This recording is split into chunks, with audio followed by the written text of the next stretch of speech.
અમરેલીના ધારાસભ્ય અને વિધાનસભાના નાયબ મુખ્ય દંડક કૌશિકભાઈને બદનામ કરવાનું જે ષડયંત્ર પકડાયું છે, ષડયંત્રની અંદર આરોપી તરીકે એક બહેનનો પણ સમાવેશ થાય છે. બહેન પાટીદાર સમાજની દીકરી છે. ભારતીય જનતા પાર્ટી તરીકે અમે દીકરી બેન દીકરીની મર્યાદાને સંપૂર્ણપણે જવાબદારીપૂર્વક સમજીએ છીએ. જે પ્રકારની ગેરમાન્યતાઓ ગેરસમજ ફેલાવવામાં આવી છે, દીકરીનું જે પ્રકારે સરઘસ કાઢવામાં આવ્યું છે, હું એમ માનું છું કે જિલ્લાના પોલીસ વડાએ એની સ્પષ્ટતા પણ કરી છે. સમાજના આગેવાનો અને ભારતીય જનતા પાર્ટીના આગેવાનો પણ દીકરીના પરિવારની સાથે સતત સંપર્કમાં છે.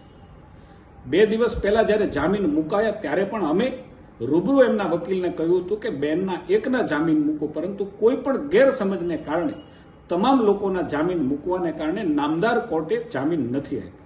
આજે ફરીથી બેનના એકના જામીન મૂકવામાં આવ્યા છે અને હું એમ માનું